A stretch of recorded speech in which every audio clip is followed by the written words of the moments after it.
esse embalo que eu já vou acionando aqui, o Luca Bassani também. Exatamente. Vai chegar com a gente aqui agora. E vai que é sua, Fabrício. Direto lá de Washington. Luca Bassani chamando a gente, também está ao longo dessa cobertura. O FBI alertou sobre ameaças de bomba em sessões eleitorais em vários estados americanos nesta terça-feira. O Luca tem acompanhado toda a movimentação. Ele vai lá para frente da Howard University, onde a Kamala Harris vai acompanhar essa apuração hoje à noite e vai trazer nesse momento as últimas atualizações para a gente. Não é isso, Luca? Boa noite.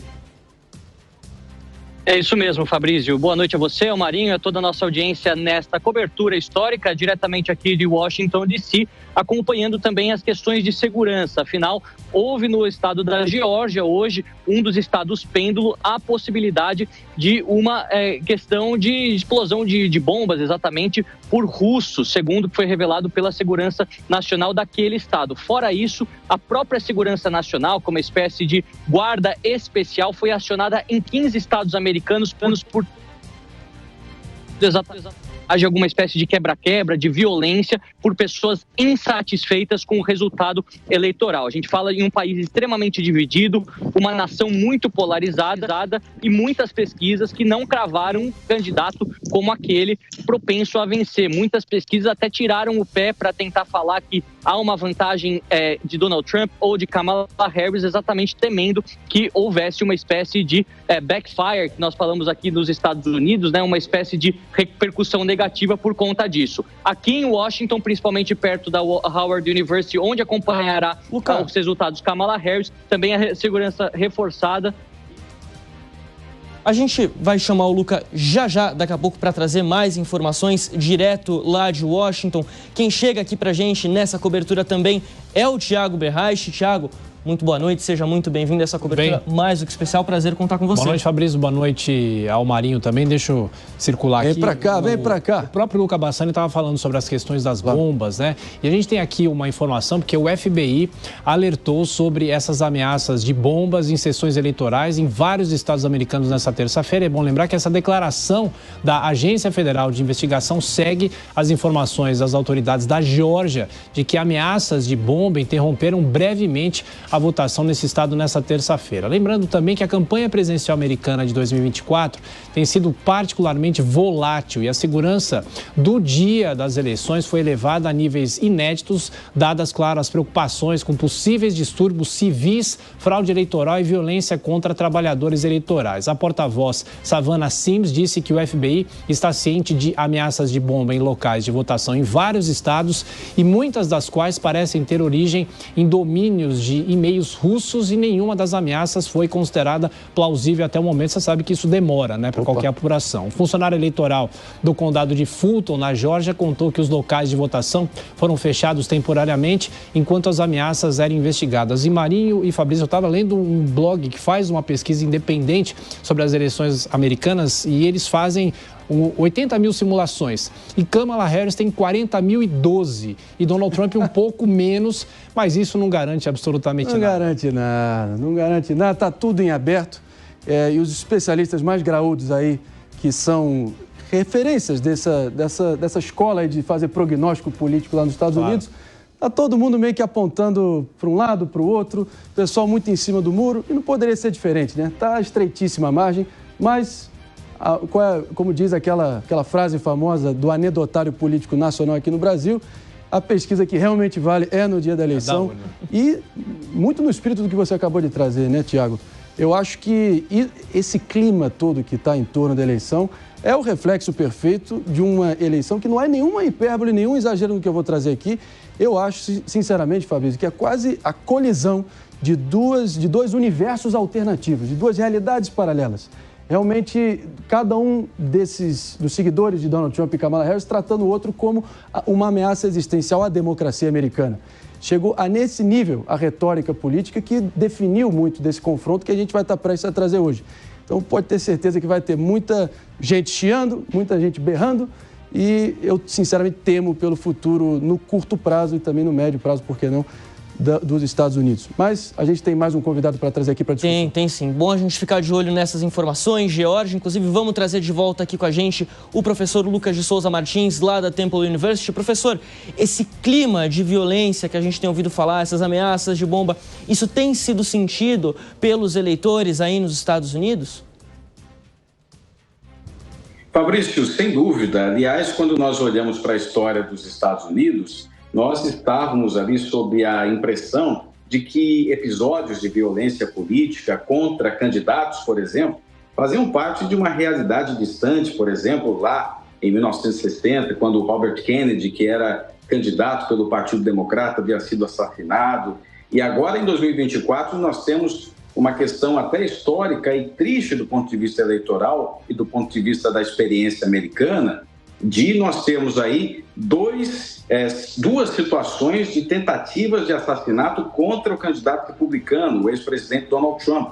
E existe basicamente uma normalização dessa violência política, por mais que, por exemplo, imediatamente após esses dois tristes episódios, nós tivemos declarações do próprio presidente dos Estados Unidos, o Joe Biden, também da candidata a vice-presidente Kamala Harris, dizendo que não havia lugar nos Estados Unidos para episódios como estes de violência política, violência eleitoral. Mas o fato que nós temos percebido, pelo menos em 2024, é que a realidade é diferente daquilo que os políticos têm compartilhado com os eleitores. Existe, infelizmente, uma normalização da violência, a polarização que já faz parte da vida eleitoral americana, já se manifestou em várias outras campanhas, mas em 2024 ela atinge o seu auge na questão da violência, não somente nesses dois episódios contra o candidato republicano Donald Trump, e também nesta ocasião vinculada à questão da Geórgia. O condado de Fulton, por exemplo, é um condado bastante importante também, na medida em que ele congrega uma região urbana também do estado da Geórgia, que tem uma maioria, pelo menos historicamente falando, ligado ao Partido Democrata. São episódios de violência que atacam as duas campanhas, que miram as duas campanhas e ilustram um dos pontos mais tristes desta campanha eleitoral de 2024, que é exatamente a normalização de uma violência política. O professor falava sobre essa questão da violência política. Acabou de sair aqui uma pesquisa da Edison Research falando o seguinte: 73% dos eleitores americanos acreditam que a democracia está sob ameaça hoje. Apenas 25% dizem que a democracia nos Estados Unidos está segura. Professor, vou chamar aqui para a nossa conversa o Tiago Berraich. Tiago, por favor. Tudo bem, professor. Boa noite, bem-vindo. Muito obrigado por estar aqui. A gente se falou na semana passada, né, já falando na expectativa da eleição.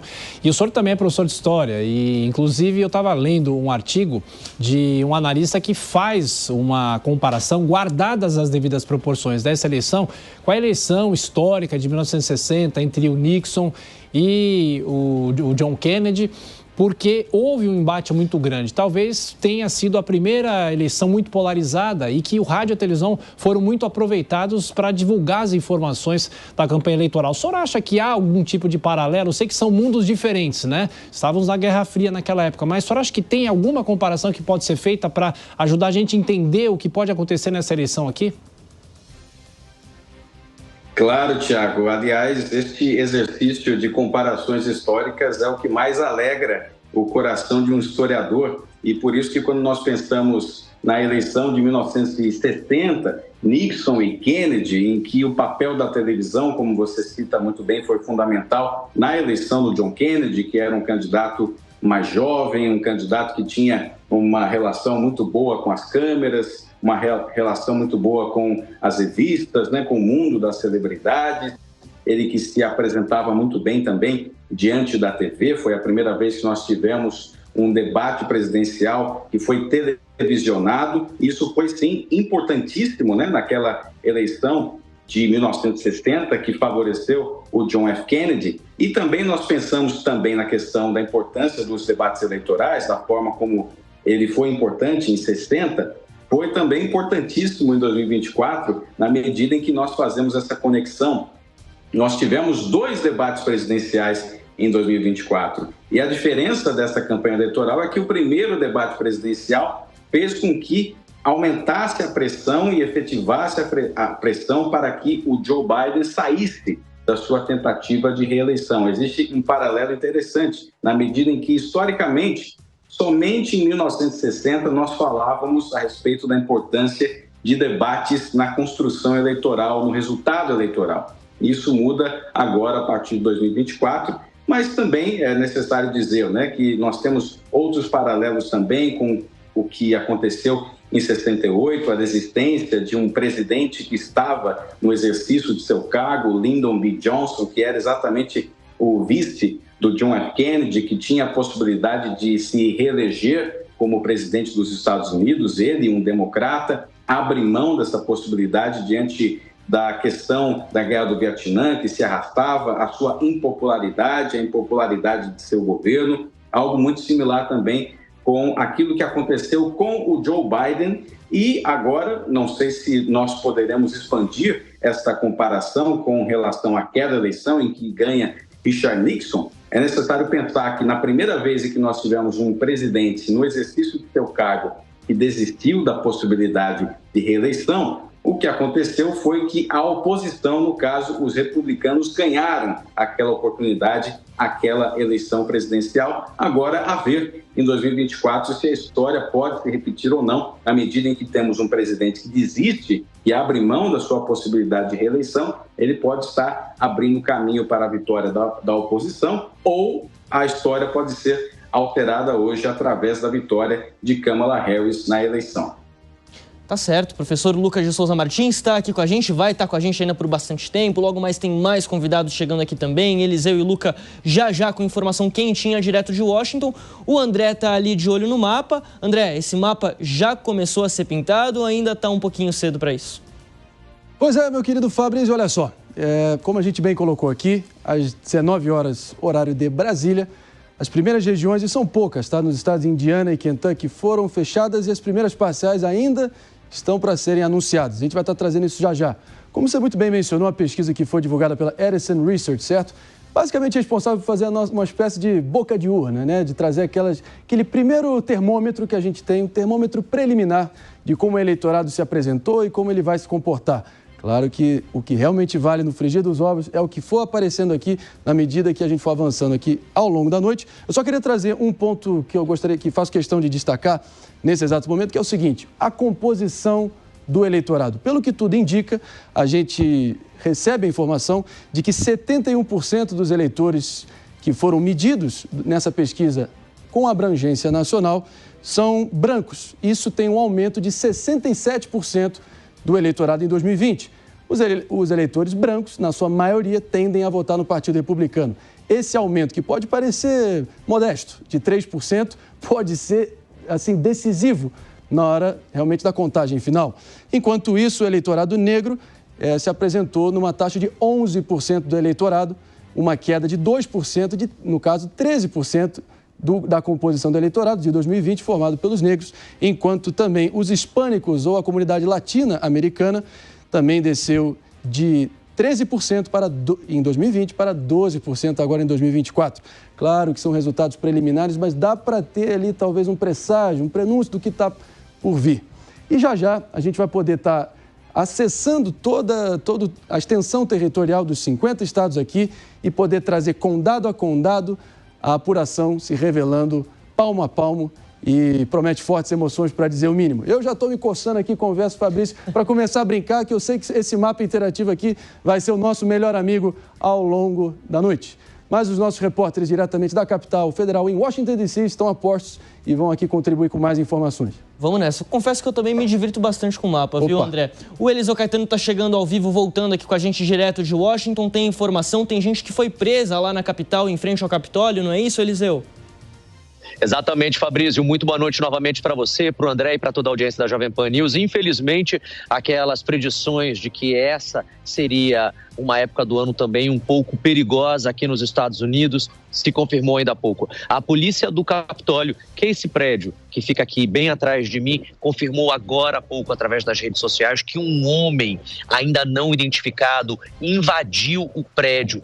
Ele estava armado com um sinalizador. Esse homem foi preso agora há pouco, de acordo com as informações da polícia do Capitólio, da capital, Washington, com uma arma de sinalização, e ele também portava um recipiente que a investigação suspeita ser combustível. Aliás, teria sido o forte cheiro que fez a polícia desconfiar dele. O carro do suspeito estava parado a vários quarteirões de distância do Capitólio. O homem detido alega que tinha papéis para entregar no Congresso e a polícia agora está investigando o caso. A nota da polícia de Washington diz o seguinte, abre aspas, nossos policiais acabaram de prender um homem detido durante o nosso processo de triagem no Capitol Visitor Center. O homem cheirava a combustível, tinha uma tocha e uma pistola sinalizadora.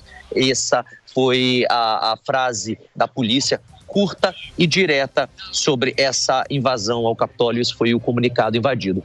Vale lembrar que o Capitólio é esse prédio, bem aqui atrás de mim, que fica o Congresso americano e também o Senado. Nós, aqui da Jovem Pan, estamos a cerca de 3 quadras do Capitólio e o carro desse homem estaria, segundo a polícia, aqui na nossa vizinhança. Assim que a gente tiver mais informações sobre esse caso, André e Fabrício, eu chamo vocês aí no estúdio.